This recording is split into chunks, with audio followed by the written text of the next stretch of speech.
ആന്ധ്രയിൽ പുതിയൊരു ഇക്വേഷനിലേക്ക് കടക്കുകയാണ് ബി ജെ പി.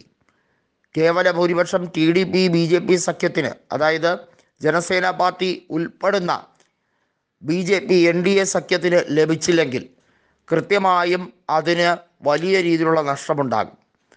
കോൺഗ്രസിൻ്റെ കൂടി സഹായം ഒരുപക്ഷെ തേടിയെടുക്കുന്ന രാഷ്ട്രീയ രീതി അവലംബിക്കാൻ അവിടെ ജഗൻമോഹൻ്റെ പാർട്ടിക്ക് കഴിയുമോ എന്ന് ചോദിച്ചാൽ ഒരിക്കലും ഇല്ലതാനും. ത്രികോണ മത്സരമാണ് പലയിടത്തും നടക്കുന്നത്. അതിശക്തമായ വാശിയേറിയ ത്രികോണ പോരാട്ടം. കോൺഗ്രസ് ചിത്രത്തിൽ കാണില്ല എന്ന് പറഞ്ഞവർ ഇപ്പോൾ സമ്മതിക്കുന്നുണ്ട്. കോൺഗ്രസ്സിന് ഏകദേശം 40ഓളം നിയോജക മണ്ഡലങ്ങളിലും 4ഓളം ലോക്സഭാ മണ്ഡലത്തിലും അതിനിർണായകമായ ഒരു ഡിസിഷൻ ഉണ്ടാക്കിയെടുക്കാൻ കഴിയുമെന്ന്. മാത്രമല്ല, അവിടെ കടപ്പ ലോക്സഭാ സീറ്റിൽ വിജയം വരെ വരിക്കാൻ കോൺഗ്രസ്സിന് കഴിയും എന്ന ശുഭപ്രതീക്ഷയിൽ തന്നെയാണ്. നമുക്കറിയാം, ജഗൻമോഹൻ്റെ തട്ടകമായിരുന്ന കടപ്പയിൽ ഇത്തവണ YS ഷർമിളയാണ് മാറ്റുരയ്ക്കുന്നത്.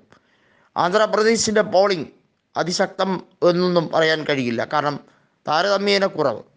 പക്ഷേ ആന്ധ്രാപ്രദേശിൻ്റെ വിധി മാറും എന്നുള്ള കാര്യത്തിൽ തർക്കം വേണ്ട എന്നാണ് കൃത്യമായി വിലയിരുത്തപ്പെടുന്നത്. കഴിഞ്ഞ നിയമസഭാ തിരഞ്ഞെടുപ്പിൽ 151 സീറ്റുകളാണ് YSR കോൺഗ്രസ് തൂത്തുവാരിയത്. ലോക്സഭയിലും 25-ൽ 22 സീറ്റുകൾ ജയിച്ചാണ് YSR കോൺഗ്രസിൻ്റെ ഒരു മിന്നുന്ന വിജയം അവിടെ കൈവരിക്കാൻ കഴിഞ്ഞത്. 3 സീറ്റ് മാത്രം കൊണ്ട് തൃപ്തിപ്പെടേണ്ടി വന്ന അവിടുത്തെ പ്രബല രാഷ്ട്രീയ വിഭാഗമായിട്ടുള്ള TDPക്ക് ഇക്കുറി പക്ഷേ അതിൽ കൂടുതൽ ലോക്സഭാ സീറ്റുകൾ കിട്ടുമെന്നുള്ളത് ഏറെ ഉറപ്പാണ്. BJP കൃത്യമായി കരുതുന്നതും അതുതന്നെയാണ്. ഒറ്റയ്ക്ക് ഭൂരിപക്ഷം ലഭിച്ചില്ലെങ്കിൽ പോലും സഖ്യകക്ഷികളിൽ പലരെയും കൂട്ടാമല്ലോ എന്ന ചിന്ത. ജഗൻമോഹൻ റെഡ്ഡിയുടെ പാർട്ടിയെയും ഒപ്പം കൂട്ടാമല്ലോ ലോക്സഭയിലേക്ക് എന്നുള്ള രീതിയിലാണ്. ഇവിടെ കൃത്യമായി മനസ്സിലാക്കേണ്ടത്, TDPയും YSR കോൺഗ്രസും തമ്മിൽ ഒരു ക്ലോസ് എഡ്ജിലേക്ക് എത്തിയാൽ BJP ഒരുപക്ഷെ YSR കോൺഗ്രസ്സിന് കൂടുതൽ പിന്തുണ കൊടുക്കുമോ? ലോക്സഭാ MP മാരുടെ കണക്കനുസരിച്ചിരിക്കും BJP ആർക്ക് പിന്തുണ കൊടുക്കും എന്നുള്ളത്. ഏതായാലും ജനസേന പാർട്ടി BJPയോടൊപ്പം കട്ടയ്ക്ക് നിൽക്കുമ്പോൾ ജനസേന പാർട്ടി TDPയുമായിട്ടല്ല ബാന്ധവം ഉറപ്പിച്ചിരിക്കുന്നത്, BJPയുമായാണ്. നരേന്ദ്രമോദിയുമായിട്ടുള്ള ഇക്വേഷനിലാണ് ജനസേന പാർട്ടി മുന്നോട്ട് നീങ്ങുന്നത്. തീർച്ചയായും ജനസേന പാർട്ടി മോദി പറയുന്നതേ കേൾക്കുകയുള്ളൂ എന്നുള്ളത് വ്യക്തമാണ്. അവിടെയാണ് കോൺഗ്രസിൻ്റെ പ്രാതിനിധ്യം ഉറപ്പുവരുത്തുന്നത്.